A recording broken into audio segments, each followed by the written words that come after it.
गांधी ने स्वतंत्रता आंदोलन में ही अहिंसा के प्रयोगों का अतिरेक किया, जबकि आप जानते हैं अंग्रेजों के पास बंदूकें थी, गोला बारूद थे,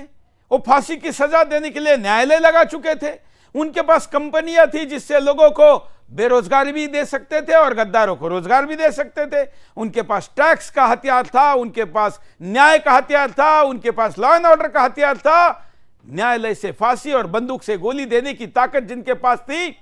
उनके सामने ताली बजाने वाला आंदोलन करने से काम नहीं चलेगा, यह इस देश में मानने वाला बड़ा क्रांतिकारी वर्ग था। लेकिन दुर्भाग्य से इस देश में गांधी का प्रभाव इतना ज्यादा था कि उनके अहिंसा के अतिरेक को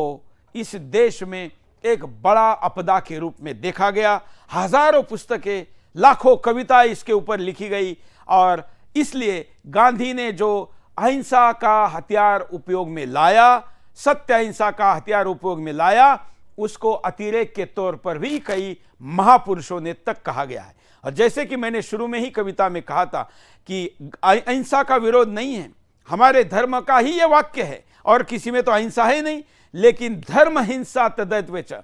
धर्म के लिए हिंसा आवश्यक है तो करनी चाहिए, यह भी गीता कहती है। आगे का वाक्य गांधी ने कभी नहीं बताया। यहां तक कि भजन भी गांधी ने बदल दिया और सत्य अहिंसा की बातों को अतिरेक के तौर पर करने के लिए जो गीत रघुपति राघव राजा राम, इस देश का सबसे ज्यादा लोगों द्वारा गाए जाने वाला भजन, उसमें भी उन्होंने अल्लाह ला दिया।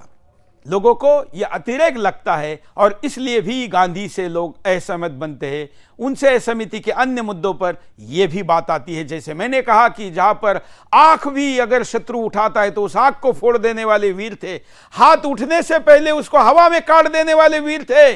हमारे मातृभूमि की तरफ कदम बढ़े उसके पहले उन कदमों को तोड़ देने वाले वीर थे। उस देश में गाल पर मारो तो दूसरा गाल आगे करो कहने वाले